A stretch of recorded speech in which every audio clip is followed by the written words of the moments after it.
Inna ad-dina 'indallahil Islam. Saudara semua, Shalom. puji Tuhan, saya di sini mau bersaksi. Awalnya saya dihubungi oleh Ibu Ria. Terima kasih untuk Ibu dan juga terima kasih untuk Pak Franky yang sudah memberi kesempatan saya untuk bersaksi di Miracle TV. Saya mau bersaksi dari masa kecil saya dulu. Saya lahir dari keluarga broken home. Saya lahir dari sebuah kesalahan waktu kecil. Ibu saya dan ayah saya, mereka menikah. Terus ibu saya mengandung saya, tetapi ayah saya ternyata punya istri lain yang ibu saya tidak tahu itu.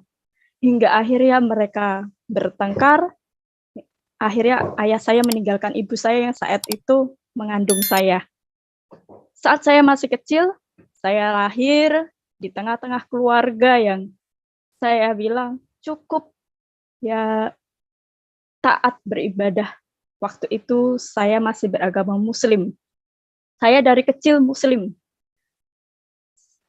Dari kecil saya sudah dititipkan kepada Pak Le, Bule, nenek dan kakek saya karena saat itu ibu saya harus mencari nafkah untuk saya.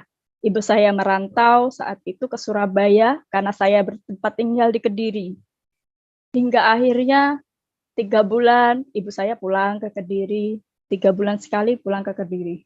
Sampai saya berumur 7 tahun, kelas 1 SD, itu banyak teman-teman yang mengolok-olok saya karena saya tidak punya ayah. Ibu saya merantau, mereka bilang, kamu anak haram. Ya, mereka bilang begitu, dan itu membuat saya sangat sakit pada waktu itu. Tapi saya bersyukur Pak Le dan Bule saya menganggap saya seperti anaknya mereka. Bahkan mereka menganggap saya juga seperti anaknya, memberi kasih sayang, juga memperhatikan saya, dan itu sangat luar biasa bagi saya. Saya dari kecil sudah diajarin untuk taat beribadah sama mereka. Saya diajarin sholat, puasa, bahkan juga mengaji.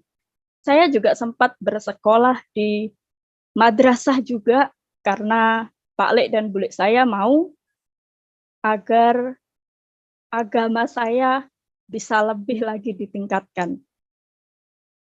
Setelah itu, waktu saya kelas 4 SD, tiba-tiba ayah kandung saya itu datang menemui saya. Dia bilang begini, "Nak, saya ayah kamu, saya ayah kandung kamu."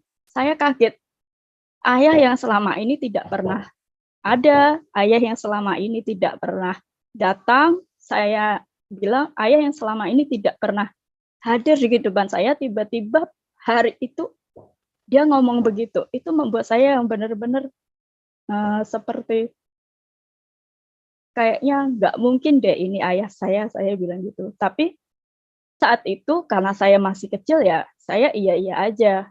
Tapi saya bilang, ayah saya bukan kamu. Ayah saya ya Pak Lek saya bilang gitu. Ibu saya ya Bule saya bilang gitu. Karena dari kecil saya kenalnya Pak Lek dan Bule itu ayah dan ibu saya. Sekalipun ada ibu kandung saya, tapi saya lebih dekat sama Pak Lek dan Bule saya. Saya dari kecil sudah diajarin untuk sholat. Itu tidak pernah tinggal dalam masa kecil saya. Hingga akhirnya waktu kelas 6 SD, tiba-tiba kakek dan nenek saya itu bertengkar yang menurut saya itu cukup besar, cukup hebat pada waktu itu. Terus ibu kandung saya ada waktu dia pulang ke Kediri. Mereka ribut dan ujung-ujungnya saya mendengar hal yang menurut saya itu tidak pantas untuk saya dengarkan. Satu kata yang dia tuh bilang begini, ibu kandung saya, harusnya saya tidak punya anak. Harusnya kamu tidak hadir dalam kehidupan saya. Itu yang membuat saya tuh sakit sebenarnya waktu itu. Ayah kandung saya tidak menginginkan saya, ibu saya pun juga tidak menginginkan saya. Tapi berkat Pak Le dan Bule, saya bisa kuat, saya bisa menghadapi ini semua, itu berkat mereka. Mereka yang tulus kasih sayang sama saya. Saat saya SMP, saya sekolah di SMP negeri, dan mereka masih sangat sayang sama saya, sekalipun mereka punya anak. Saya tetap dianggap sebagai anak pertama mereka. Mereka sudah punya anak 2, tapi saya tetap anak pertama Pak Lek dan Bu Lek. Bahkan sampai sekarang pun, saya tetap anak pertamanya mereka. Saat saya SMA, mulai kelas 1 SMA, Pak Lek dan Bu Lek bilang ke ibu kandung saya, ini anak gadis orang, saya nggak sanggup kalau nanti suatu saat ada apa-apa. Jadi saya balikin istilahnya gitu. Terus waktu kelas 1 SMA, saya dibawa sama ibu kandung saya pergi merantau juga di Prabu Mulih, Sumatera Selatan. Saat itu saya didaftarkan di sekolah SMA Muhammadiyah. SMA Muhammadiyah itu SMA yang agamanya benar-benar nomor 1 saat itu. Pakai jilbab, sholatnya harus rajin, doa, bahkan saya juga rutin mengikuti puasa Senin Kamis pada saat itu, saat SMA. Tiba-tiba waktu kelas 2 SMA, saya dikenalin sama teman saya. Saya dikenalin sama cowok namanya John Lee Stefanus. Pada waktu itu saya kaget karena waktu saya dikenalin, saya lihat di kalungnya ada mainan bentuk salib yang sangat besar, lebih besar dari kalung saya ini. Saya bilang begini, kok dia agamanya Kristen ya, saya bilang gitu. Terus saya bilang, ya udahlah, nggak apa-apa, kan cuma temenan, saya bilang. Tapi kita semakin lama semakin deket, semakin lama kok makin nyaman. Akhirnya kita memutuskan untuk bersama pacaran pada waktu itu. Tapi dalam hati saya berpikir begini, ya udahlah, cuman pacaran aja. Mungkin kita nggak jodoh juga, nggak apa-apa lah, kan kita juga beda agama, saya bilang gitu. Tapi Tuhan itu mampu membolak-balikkan hati manusia dan takdir Tuhan kita nggak pernah tahu. Bahkan waktu kelas 3 SMA, kami tuh sempat lost kontak sebenarnya sama suami saya waktu itu. Kita menjalani hidup, maksudnya kita menjalani, saya pacaran lagi sama orang lain, dia juga berpacaran sama orang lain. Tapi setelah beberapa bulan, Tuhan mempertemukan kami kembali saat itu. Dan waktu kelas 3 SMA, kami juga masih bersama. Setelah kami bersama, hingga akhirnya kabar kami pacaran pun didengar oleh keluarga saya. Mereka ya menganggap saya ini terlalu dibodohin sama pacar saya, karena kok mau-maunya kamu yang beragama Islam, taat beribadah, sholat pun nggak pernah tinggal, kamu mau-maunya mau pacaran sama orang Nasrani, dia bilang gitu. Terus saya bilang sama keluarga saya begini, kita nggak pernah tahu apa maunya Tuhan, saya bilang gitu. Kalaupun saya jodoh sama dia, ya saya ajak dia gitu. Karena saya yakin dia mau ikut saya pada waktu itu. Terus keluarga saya juga mendukung saya pada waktu itu karena saya yakin pacar saya mau ikut saya. Hingga akhirnya lulus SMA, saya kerja, dia juga kerja pada waktu itu. Kami sama-sama kerja. Selesai kerja, kami ada ngobrol di akhir tahun 2010. Dia bilang begini, dia manggil saya adek. Dek, mau nggak kalau kita lanjutin hubungan kita yang lebih serius? Terus saya bilang begini, Kak, maaf ya, kita ini beda. Saya bilang begitu. Yang pertama, kita ini beda prinsip, saya bilang. Kita beda latar belakang keluarga. Kamu keluarganya utuh, saya keluarga broken home. Bahkan saya tidak diterima di tengah-tengah orang tua kandung saya sendiri. Terus yang ketiga, kita beda suku. Saya Jawa, kamu suku Manado, saya bilang gitu. Terus yang keempat, yang lebih parah lagi, saya bilang, kita itu beda agama, kita nggak mungkin bisa bersatu, saya bilang. Tapi suami pada waktu itu bilang, ya kalau Tuhan mengizinkan, kita mau buat apa gitu. Kalau akhirnya Tuhan mau mempersatukan kita, ya mungkin itu takdir Tuhan, dia bilang gitu.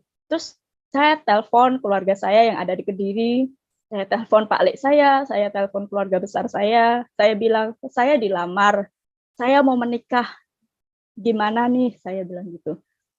Kalau marah ya tentu keluarga besar marah pada waktu itu, karena saya mau menikah sama orang yang tidak seiman. Saya menikah dengan tidak seiman, itu udah benar-benar seperti kayak cambukan untuk keluarga besar saya.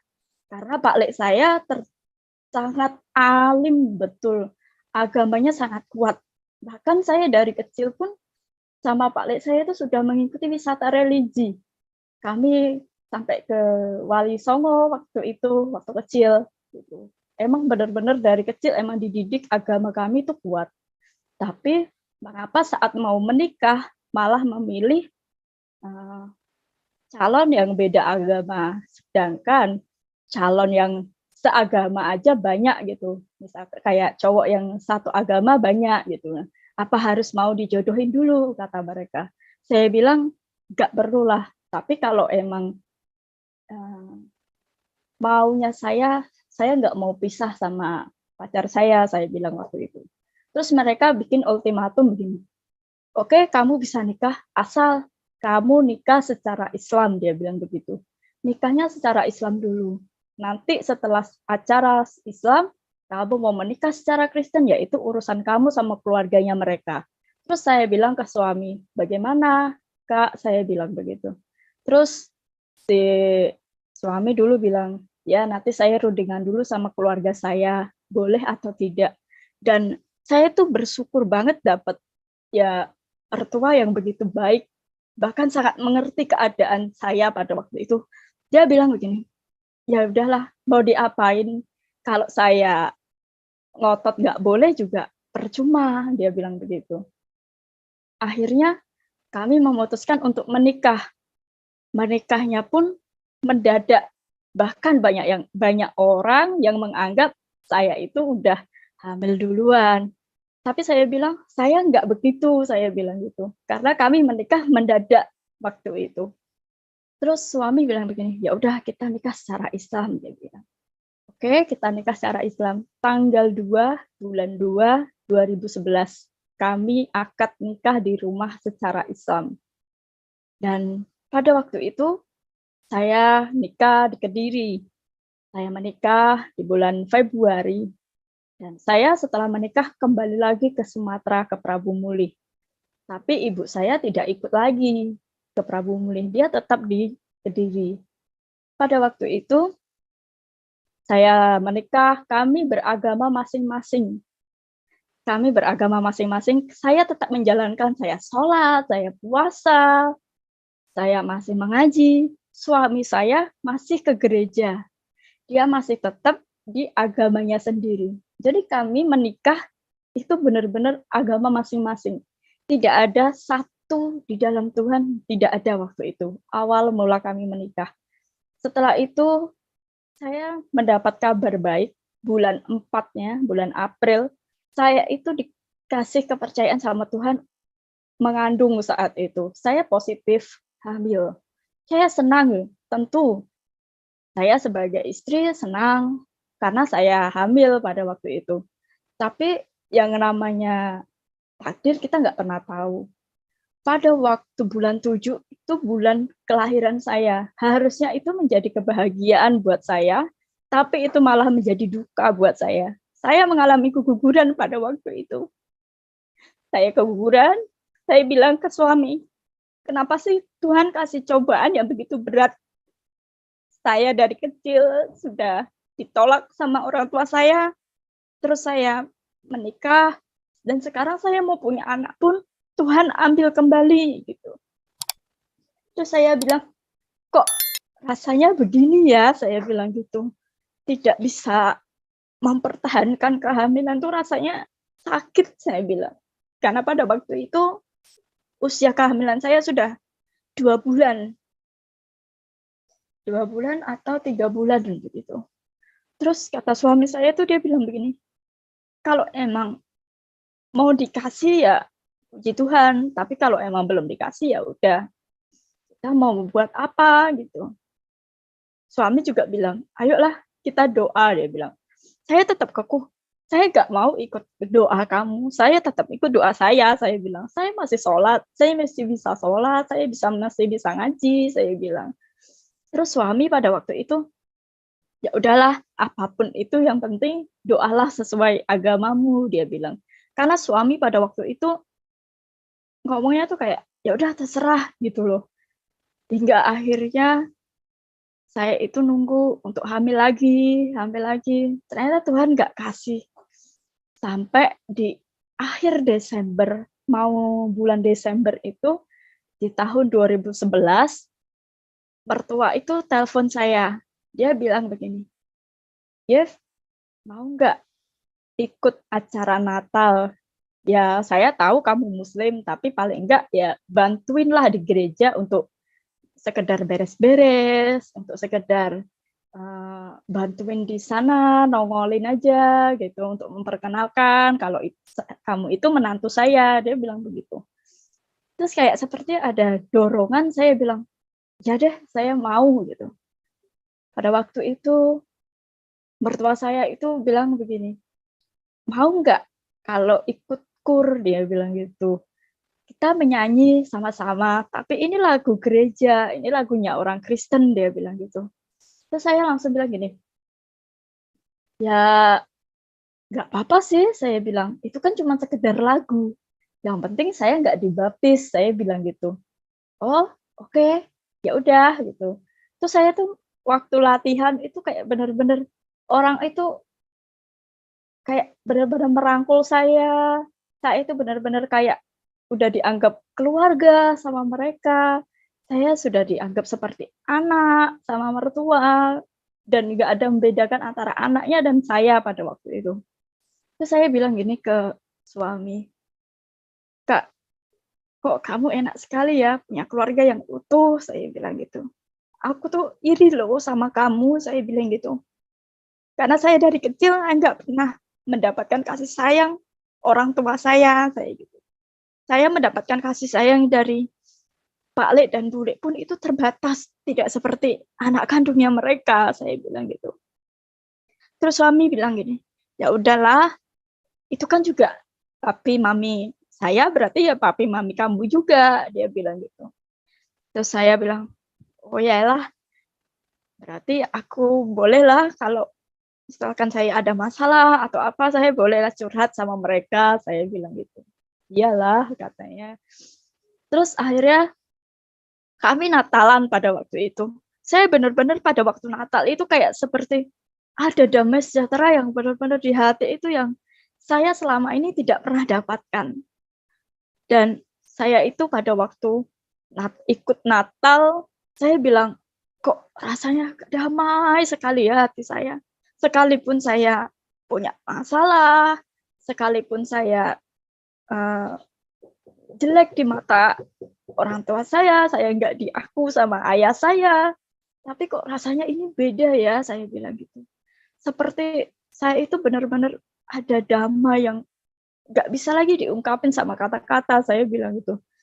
Terus akhirnya saya dalam hati gini, "Eh, kayaknya bolehlah ya minggu depan ikut ke gereja." Saya dalam hati gitu. Terus minggu depannya pas selesai acara, saya bilang ke suami, "Boleh nggak saya ikut ke gereja?" Saya gitu. Suami kaget pada waktu itu. "Siapa yang mau ajak kamu? Siapa yang ajak kamu? Siapa yang udah paksa kamu?" Itu pertanyaan yang saat itu suami saya lontarkan kepada saya. Terus saya bilang gini, "Sedikit pun tidak ada yang paksa saya ikut ke gereja, dan tidak ada yang paksa saya itu untuk mau ke gereja," saya bilang gitu. "Itu benar-benar dari hati saya bilang. Suami juga bilang gini, eee, "Saya masih nggak percaya nih kamu mau ikut ke gereja," dia bilang. Terus saya bilang, "Ya nggak apa-apa, nggak percaya, yang penting saya ikut aja, saya pengen tahu," saya bilang gitu. "Orang Kristen nih ibadahnya kayak apa sih?" Kalau orang muslim kan ibadahnya ya sholat, mengaji, begitu. Terus kata suami, ya udah ikut saya ke gereja, dia bilang gitu. Siap-siap kita pergi ke gereja. Oke, saya bilang. Terus pas di gereja, banyak teman-temannya juga yang menyapa saya pada waktu itu. Termasuk gembala. Bapak gembala juga waktu itu menyapa saya. Ini ya istrinya. Karena dia tahu saya latar belakangnya muslim pada waktu itu. Semakin hari, semakin saya ikut ke gereja, tiap minggu saya ikut ke gereja, kok rasanya hati itu seperti ada damai sejahtera yang begitu sangat luar biasa dalam hati saya. Akhirnya saya itu pernah bilang begini Kak sama suami, aku mau dibaptis, saya bilang gitu. Tapi kalau saya bisa hamil, saya bilang begitu. Saya bukan bermaksud untuk nantangin Tuhannya orang Kristen, enggak. Tapi saya bilang gini, kalau emang Tuhanmu dahsyat, kasih saya keturunan dulu, baru aku mau dibaptis. Saya bilang begitu pada waktu itu sama suami. Dan suami saya langsung bilang, hah, kok begitu sih? Itu nggak boleh, dia bilang gitu. Itu namanya kamu nantangin Tuhan. Loh, saya nggak nantangin Tuhan, saya bilang gitu. Saya cuman mau aja buktiin kalau Tuhan kamu itu lebih dahsyat daripada Tuhan saya bilang gitu. Tapi sekali lagi suami bilang, enggak lah, saya nggak mau yang begitu, dia bilang gitu. Oke, kalau nggak mau, saya bilang, ya udahlah. Jadi minggu depan masih mau ikut ibadah. Ya kita lihat nanti lah, saya bilang gitu. Akhirnya minggu depannya saya masih tetap ikut. Nggak tahu kenapa hati kecil saya juga masih ngomong, ayo ikutlah ke gereja lagi. Ayo ikut ke gereja. Itu seperti kayak dorongan Roh Kudus yang terdengar di telinga saya. Ayo Yevi, ikut ke gereja. Ayo ikut ke gereja. Seperti itu. Dan itu tuh membuat saya, kok rasanya seperti ini ya. Kayak saya itu ada dorongan mau ikut terus ke gereja. Tapi sejak saya pulang dari gereja kayak benar-benar hati saya tuh damai banget gitu. Akhirnya ya udah kita ikut ke gereja mulai dari minggu ke minggu sampai akhirnya bulan berganti tahun pada waktu itu. Akhirnya waktu bulan April tahun 2012, emang saya dari keguguran saya nggak pernah cek untuk kehamilan saya. Akhirnya bulan 4 itu saya bilang gini ke suami saya, aku kan nggak hamil-hamil ya, saya bilang gitu. Terus suami bilang gini, ya udah kita doa yuk, dia bilang gitu. Aku nggak bisa doa nih, saya bilang. Ya udah, aku yang pimpin doa. Oke, akhirnya kita berdoa di situ. Kita minta sama Tuhan untuk dikasih keturunan pada waktu itu. Dan saya bilang, tiba-tiba saya selesai doa, kayak ada dorongan tuh gini, ayolah dibaptis, ayo dibaptis, begitu. Saya langsung bilang sama suami gini, Kak, aku mau dibaptis nih, aku bilang gitu. Suami kayak langsung, serius kamu? Kamu mau dibaptis? Dia bilang gitu. Iya, saya mau dibaptis, Kak. Saya bilang begitu. Dan suami itu benar-benar rasanya nggak percaya, dia bilang, saya mau dibaptis. Dia langsung telepon pendeta kami, dia bilang, Pak, istri saya mau dibaptis, dia bilang. Bahkan pendeta saya bilang, serius, dia mau dibaptis. Iya Pak, dia mau dibaptis. Ya udah, besok kita langsung baptis, dia bilang begitu. Besoknya kita dibaptis, saya dibaptis, ditemenin sama suami, ada full timer juga yang nemenin pada waktu itu. Setelah saya dibaptis, rasanya tuh bener-bener kayak, oh saya sudah Kristen ya sekarang ya, saya gitu dalam hati saya. Berarti saya sudah nggak lagi, bukan maksudnya kayaknya bukan kayak pindah agama tuh nggak seperti itu, tapi cuman rasanya tuh, oh sekarang saya sudah Kristen, sudah begini, berarti kalau ibadah kalau ditanya orang, "Kamu agamanya apa?" "Oh saya Nasrani." Saya gitu dulu. Saya itu sangat waktu awal-awal tuh kayak rasanya kayak bangga, saya nyebutnya, "Saya bangga nih, saya agamanya Nasrani nih," saya bilang gitu. Terus 2 hari setelah saya dibaptis, itu saya yang benar-benar sampai sekarang itu saya tidak tidak menyangka 2 hari setelah dibaptis, Tuhan itu kasih saya keturunan. Tuhan kasih saya waktu itu saya hamil. Saya bilang ke suami, ini nih benar-benar aku ngomong, Tuhannya orang Kristen tuh kayaknya benar-benar hebat ya, saya bilang gitu ke suami. 2 hari setelah saya dibaptis, saya hamil, saya bilang gitu. Dan suami itu juga benar-benar, Tuhan, terima kasih untuk anugerah-Mu, untuk kasih karunia-Mu. Istri sudah mau dibaptis, bahkan saat ini juga sudah mengandung, dia bilang begitu.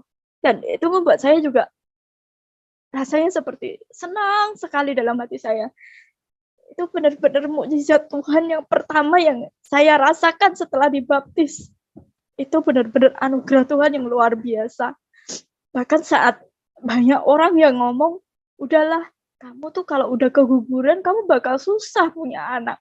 Tapi saat itu, setelah saya dibaptis, 2 hari setelah dibaptis, Tuhan kasih saya keturunan. Itu benar-benar mukjizat buat saya.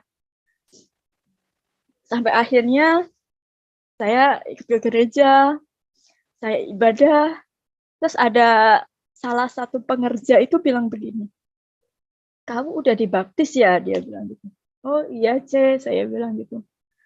"Kalau gitu, ayolah kita peneguhan di gereja, karena kalian kan nikahnya secara muslim dulu. Mau nggak kalau peneguhan di gereja? Karena sebelum anak lahir harus peneguhan dulu," dia bilang begitu. Terus saya bilang, "Iyalah, saya mau," saya bilang gitu. Saya bikin jadwal sama bapak pendeta saya, terus saya dikasih waktu itu bulan September kalau nggak salah. Bulan September, saya, sama suami ikut peneguhan. Terus saya bilang gini sama suami, "Kita tuh rasanya kayak menikah 2 kali ya, tapi sama orang yang sama," saya bilang gitu. Yang pertama menikah secara Islam dulu, secara Muslim, akad nikah disaksikan di penghulu, dan sekarang kita peneguhan yang disaksikan oleh jemaat di dalam gereja, saya bilang. Saya bilang, ini sesuatu yang luar biasa menurut saya ya, karena menikah secara agama yang dulu dan menikah secara agama yang sekarang itu benar-benar seperti anugerah yang luar biasa. Dan saya itu sangat disambut dengan hangat oleh keluarga suami saya. Itu yang luar biasa. Tapi keluarga saya itu pada waktu itu belum ada yang tahu kalau saya sudah masuk Kristen. Karena saya pikir saya takut sama mereka, apalagi Pak saya yang begitu taat beribadah, sudah ngajarin saya dari kecil, sudah ngasuh saya dari kecil, sudah membesarkan saya dengan sebegitu baiknya menjaga saya, memperlakukan saya takut untuk memberitahu mereka. Tapi mereka bilang, tapi waktu itu saya bilang sama mereka, "Saya nggak ikut kok." Saya bilang gitu, "Saya cuma main ke gereja," saya bilang, kalau ditelepon pas hari Minggu. Terus akhirnya waktu saya itu, selesai anak pertama saya itu berumur 1 tahun 7 bulan. Tuhan itu benar-benar luar biasa, kasih saya kepercayaan lagi untuk mengandung anak yang kedua. Dan yang luar biasanya lagi, saya dikasih kepercayaan 2. Saya hamil kembar saat itu. Itu benar-benar mukjizat yang membuat saya itu benar-benar, Tuhan, kok luar biasa gitu loh anugerah-Mu. Saya bahkan dititipin kembar itu kayak benar-benar anugerah, benar-benar kayak seperti luar biasa ya Tuhan itu buat saya dan keluarga saya pada waktu itu. Terus saya bilang ke suami gini, "Kok Tuhan itu baik banget ya sama kita?" Padahal orang di luar sana itu banyak yang ngomong kalau orang yang udah keguguran itu akan susah punya anak. Tapi buktinya Tuhan itu bisa kasih saya anak kembar, saya bilang gitu.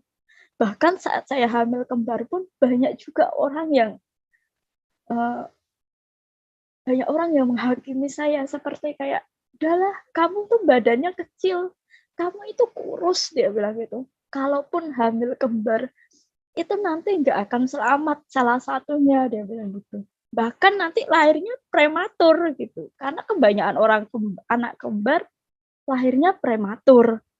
Terus, Bapak pendeta saya bilang gini, Kalau Tuhan kasih, Tuhan yang akan pelihara, Tuhan yang akan jaga. Kamu nggak usah khawatir, dia bilang gitu. Bahkan saya dalam hati saya tuh gini, Tuhan gimana ya kalau saya nggak bisa menjaga kepercayaan ini, saya bilang gitu. Saya nggak bisa jaga anak dalam kandungan saya, gimana Tuhan? Saya khawatir.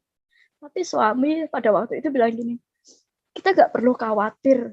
Apapun yang Tuhan kasih ya kita terima. Kalaupun suatu saat Tuhan ambil, mungkin itu yang terbaik buat kita. Dia bilang gitu. Tapi pada waktu itu, sampai berumur 8 bulan, saya mengandung anak kembar. Saya masih menikmati kehamilan saya pada waktu itu. Terus tiba saatnya berumur 8 bulan, anak saya tiba-tiba udah mau keluar. Harusnya 9 bulan. Harusnya diprediksi dokter itu bulan Februari lahir mereka. Tapi karena mereka kembar, mereka itu lahir tidak pas dalam perhitungan dokter. Banyak orang yang ngomong gini, udahlah juga masih 37 bulan, masih 37 minggu. Pasti anaknya prematur, pasti kurang dari 1 kilo, pasti cuma 1 kilo. Banyak orang yang bilang begitu. Tapi saya berkata gini, Tuhan, kalau Tuhan kasih yang terbaik buat saya, kalau Tuhan kasih anak kembar ini buat saya yakin Tuhan akan kasih yang terbaik juga buat saya. Saya bilang begitu. Sampai saya itu mau dioperasi, saya di jalan, waktu di ruang operasi itu, saya masih doa sama Tuhan. Saya juga masih ditelepon sama pendeta saya. Saya masih didoain sama pendeta saya. Terus ada susternya itu bawa box bayinya itu juga cuma satu, karena susternya itu juga bilang gini, udah nanti itu pasti anaknya prematur, orang ibunya aja kecil, dia bilang gitu. Tapi pas begitu saya dioperasi, anak saya lahir, saya bilang, dokter itu kayak bener-bener gak percaya. Anak saya itu pada waktu itu berat badannya yang satu itu 2,8 dan yang satu 2,6. Itu sudah lebih dari apa targetnya dari dokter. Karena target minimal anak lahir itu 2,5 kilo. Kalau lahirnya di bawah 2,5 kilo, mereka tuh dianggap prematur, harus masuk inkubator. Tapi saya ngomong, ajaib banget itu Tuhan, aku bilang begitu. Tuhan itu benar-benar ajaib, saya bilang gitu. Bahkan saya hamil sampai melahirkan, Tuhan pelihara saya. Tuhan masih jaga saya, bahkan untuk kedua anak saya. Tuhan tidak pernah mempermalukan umatnya, saya bilang itu. Saya bukan mau seperti orang yang kayak yang mau meninggikan atau apa, tapi emang Tuhan itu emang benar-benar dahsyat gitu loh buat saya. Saya benar-benar merasakan kayak Tuhan itu benar-benar ada buat saya pada waktu itu. Saya bilang sama suami, Tuhan itu baik banget ya, saya bilang gitu. Sampai kita pun punya anak, saya bilang kita dikasih anak yang begitu baik, saya bilang. Bahkan sampai berat badannya pun Tuhan kasih yang lebih dari cukup, saya bilang gitu. Itu yang benar-benar luar biasa. Terus pas lahirnya si kembar, karena saya lahiran, ada ibu kandung saya yang menjaga saya pada waktu itu. Ibu kandung saya ada pada waktu itu, terus dia itu melihat saya itu ditungguin sama pendeta saya, sama ibu pendeta saya, sama bapak pendeta saya, sama full timer, dan bahkan banyak pekerja dan jemaat yang datang untuk menjenguk saya di rumah sakit. Dia itu kaget, seperti kayak, kok bisa sih orang-orang Kristen datang ke sini semua, dia bilang gitu. Akhirnya saya bilang sama ibu saya gini, Bu, maaf ya, sebenarnya saya itu udah Kristen, saya bilang gitu. Ibu saya awalnya nggak percaya, kamu jangan main-main loh, dia bilang gitu. Ini agama loh, kamu jangan main-main, kamu jangan mempermainkan Tuhan, kamu jangan mempermainkan agama, kamu jangan mempermainkan kami, dia bilang begitu. Tapi saya bilang begini, Bu, ini agama saya yang sekarang, ini pendeta saya, ini suami saya bilang begitu. Ini jemaat yang begitu mengasihi saya. Dan ini Tuhan yang benar-benar baik sekali Bu buat aku, Bu. Aku bilang begitu.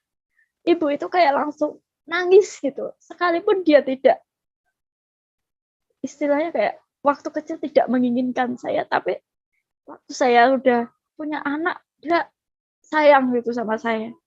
Dan itu membuat saya benar-benar kayak anugerah yang luar biasa. Semenjak kelahiran si kembar itu, Tuhan itu benar-benar bekerja dalam hidup saya itu secara luar biasa.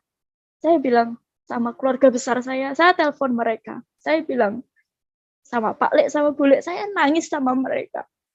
Saya minta maaf karena saya bukannya tidak mau mempertahankan agama saya bilang begitu. Tapi emang itu sudah panggilan saya bilang. Karena saya sudah merasakan yang namanya damai sejahtera, saya gitu. Dan itu aku nggak bisa lagi yang ungkapin dengan kata-kata, saya bilang gitu. Sampai Pak Lek saya itu bilang begini, saya nggak mungkin untuk bisa mencegah kamu, untuk bisa mempertahankan agamamu untuk kamu anut sekarang, dia bilang itu. Kalaupun saya cegah, kalaupun saya ngotot, dia bilang, kalau kamu tidak mau sholat, tidak mau puasa, tidak mau mengaji, itu juga percuma. Saya juga yang dosa, dia bilang begitu. Terus saya bilang begini, Pak Le itu seperti bapak kandung saya gitu. Pak Le itu seperti sudah saya anggap bapak kandung saya. Apapun yang terjadi, Pak Le itu tetap yang terbaik. Saya bilang gitu.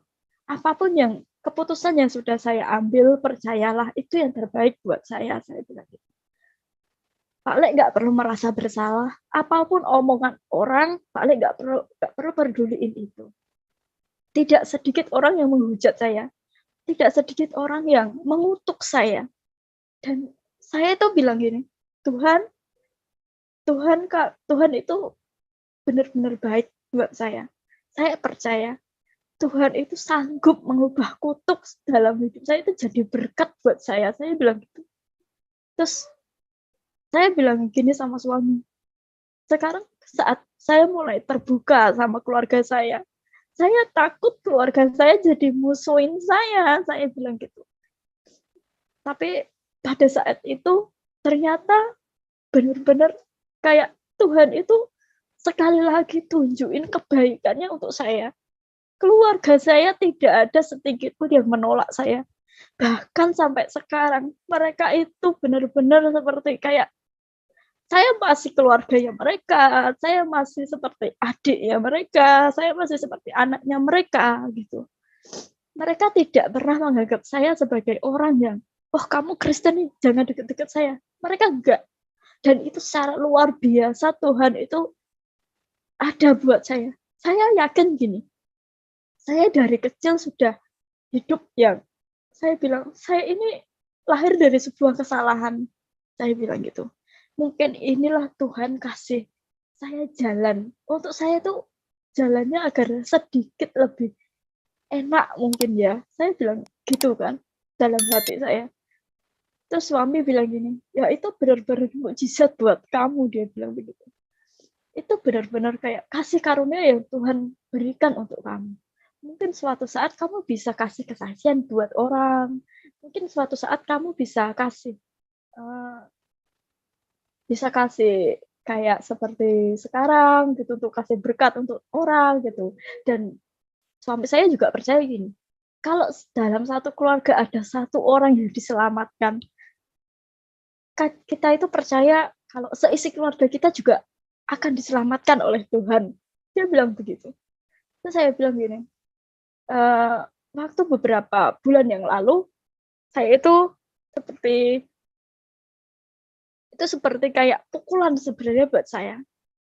Bulan Oktober itu saya pulang ke Kediri, saya mau menjenguk ayah saya pada waktu itu sakit. Bule saya itu mau dioperasi kakinya karena jatuh. Saat pulang, suami ngurusin Pak Lek di rumah dan saya ngurusin bule di rumah sakit. Karena mereka berdua sama-sama sakit. Karena saya mikir gini, saya juga anaknya mereka, jadi saya juga punya kewajiban untuk ngurusin mereka gitu. Saya bilang sama Pak Li pada waktu itu gini, Pak, mau nggak aku doain gitu pada waktu itu. Terus dia bilang gini, Dok, aku ini agamanya Muslim, kamu ini agamanya Kristen, kita nggak bakal bisa untuk kamu itu doain saya, dia bilang gitu. Terus saya gini, Pak Le, apapun yang terjadi, yakinlah Pak Le bakal sehat, saya bilang gitu. Pak Le kuat kok, saya bilang gitu. Saat itu bule saya sudah selesai dioperasi dan sudah boleh pulang. Pak Le saya juga sudah di rumah sudah mulai membaik, infusnya pun juga sudah mulai dilepas pada waktu itu. Saya bilang gini sama Pak Le saya, Pak Le, saya mau pulang ke Sumatera, karena waktu itu kami pulang itu naik motor, karena kami benar-benar nggak ada biaya untuk pulang. Kami naik motor dari Prabu Mulih, Sumatera Selatan, menuju ke Kediri. Itu 3 hari kami tempuh naik motor. Karena kami benar-benar nggak ada uang untuk kami pulang.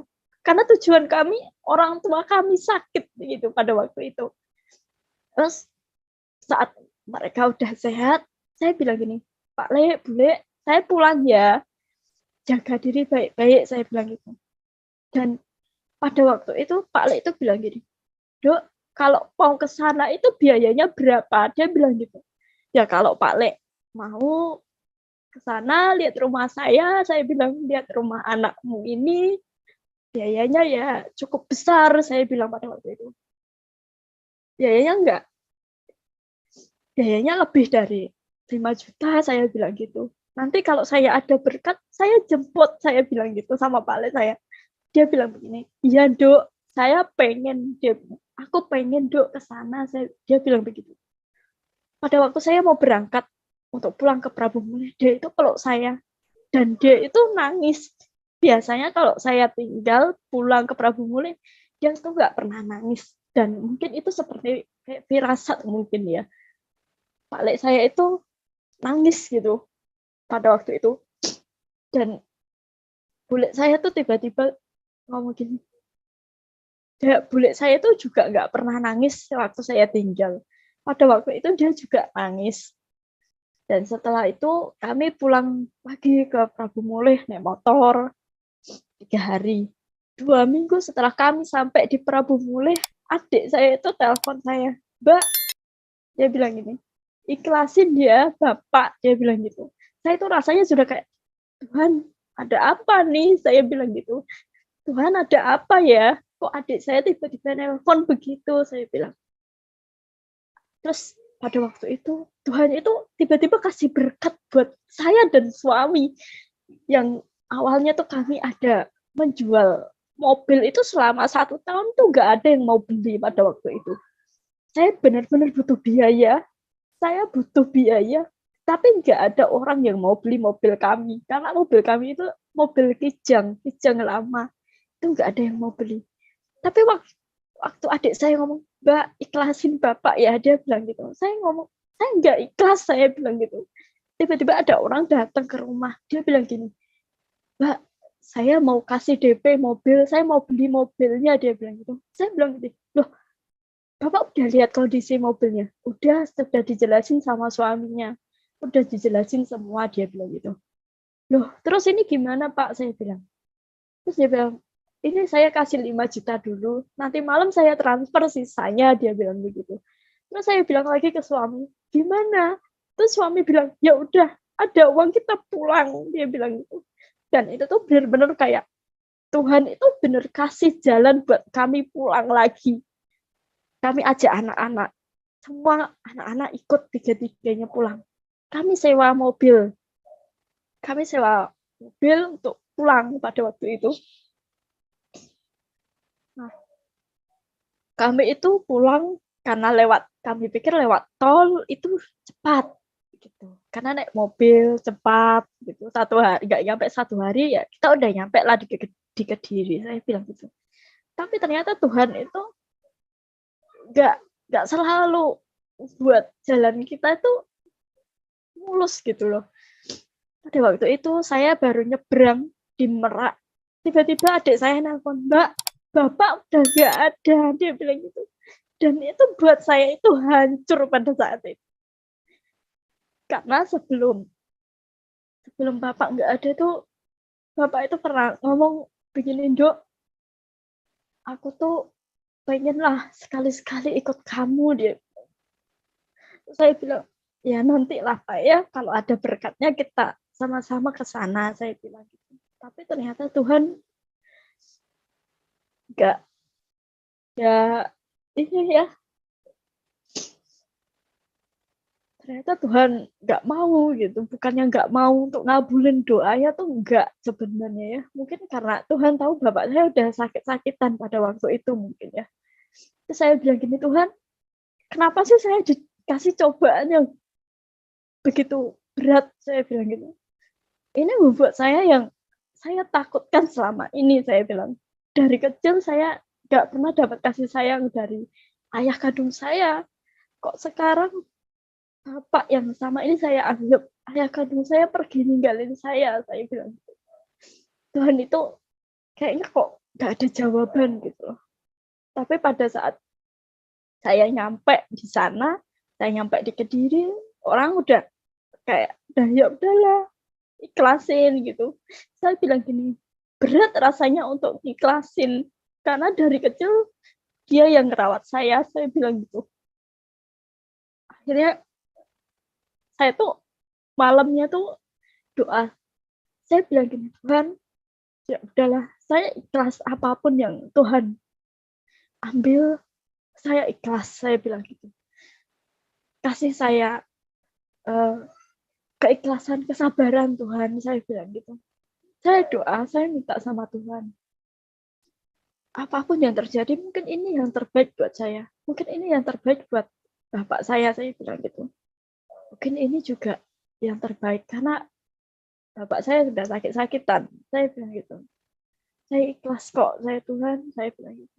Suami juga bilang, "Ya udah, ikhlasin," dia bilang. "Sekalipun itu berat," dia bilang gitu. Semakin kesini saya ngomong begini, Tuhan itu tidak pernah, kalau kita berdoa itu bukan berarti Tuhan itu langsung ngomong iya. Tapi ada kalanya Tuhan itu ngomong, nanti, tunggu. Dan ada kalanya Tuhan ngomong, tidak, gitu. Saya juga lagi memahami itu sebenarnya pada waktu itu. Dan sekarang saya ngerti, sekarang.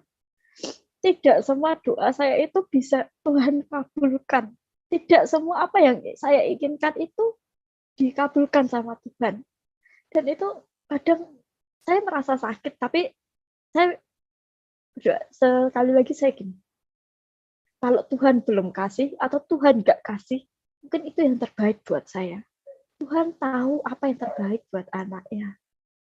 Tuhan pastilah kasih yang terbaik buat anaknya. Tuhan nggak bakalan kasih ular saat anaknya minta roti. Pasti gitu.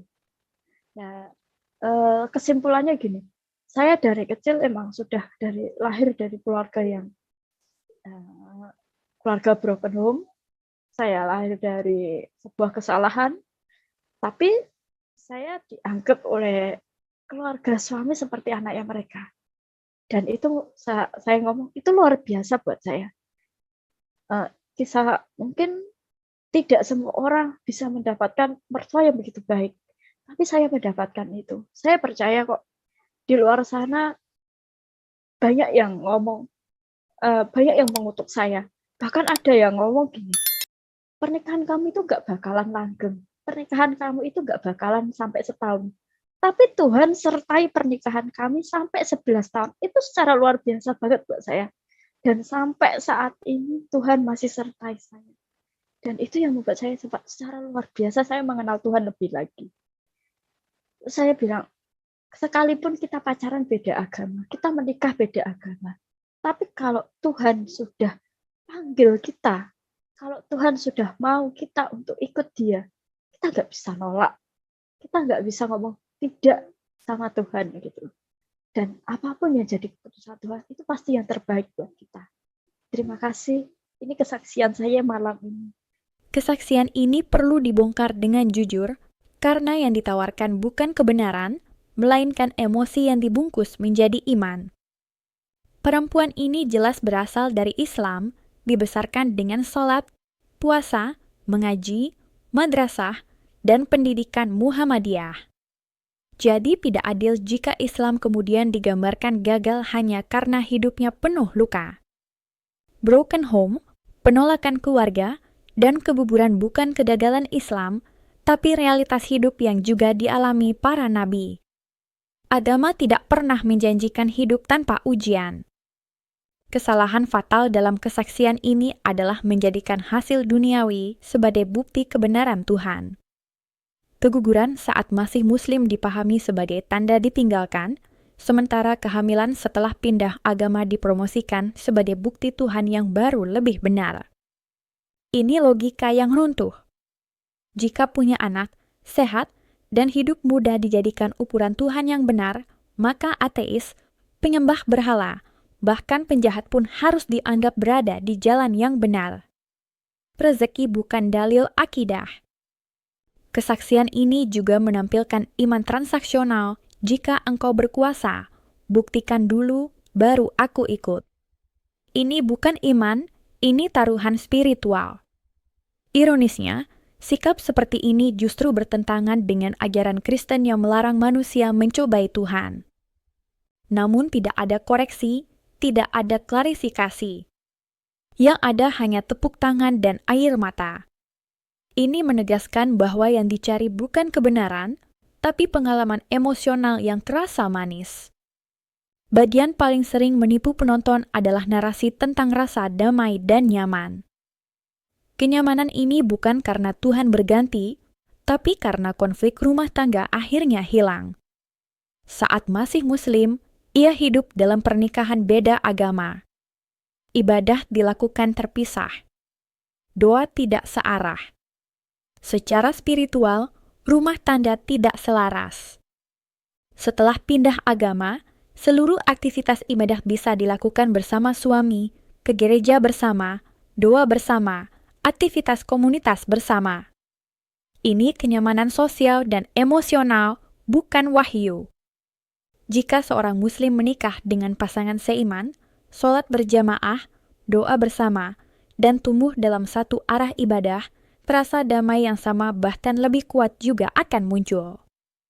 Dengan kata lain, yang berubah adalah keselarasan pasangan, bukan kebenaran Tuhan. Rasa nyaman muncul karena ibadah bisa dilakukan satu arah dalam rumah tangga, bukan karena iman yang diuji secara teologis. Perasaan nyaman tidak pernah menjadi standar kebenaran agama. Jika nyaman dijadikan ukuran, maka musik, meditasi, bahkan obat penenang bisa disebut jalan keselamatan. Masalah lain yang sengaja diabaikan adalah soal pernikahan. Ia menikah secara Islam, lalu diteguhkan di gereja. Ini bukan toleransi, ini pelanggaran prinsip dua agama sekaligus. Dalam Islam, muslimah tidak sah menikah dengan non-muslim. Dalam Kristen pun, pernikahan dengan yang tidak seiman dilarang. Namun pelanggaran ini tidak dikritik, malah dijadikan narasi, rencana Tuhan. Ini bukan pencerahan, ini normalisasi penyimpangan. Kesimpulannya tegas, Islam tidak runtuh oleh kesaksian seperti ini. Yang runtuh adalah ketahanan emosi seseorang yang lama hidup dalam luka, konflik batin, dan kebutuhan akan penerimaan. Yang ia temukan bukan kebenaran baru, tapi kenyamanan baru. Dan kenyamanan itu datang dari pasangan yang searah ibadahnya, lingkungan yang menerima, dan komunitas yang memberi rasa aman. Kebenaran agama tidak ditentukan oleh air mata, anak kembar, atau rasa nyaman, melainkan oleh wahyu dan akal yang jujur. Demikian analisis kita pada episode kali ini. Kami selalu mengingatkan bahwa setiap pemirsa berhak menilai sendiri. Karena itu, silakan tonton langsung tayangan asli yang kami kritisi agar Anda dapat menimbang konteksnya secara utuh dan objektif. Jika Anda merasa pembahasan ini bermanfaat, jangan lupa untuk like, subscribe, dan aktifkan lonceng notifikasi agar tidak ketinggalan analisis berikutnya dari channel Menjawab Murtadin. Tinggalkan komentar, masukan, atau pertanyaan Anda di bawah. Kami membuka ruang dialog yang santun dan berbasis argumen. Terima kasih sudah menyimak. Sampai bertemu di tayangan selanjutnya.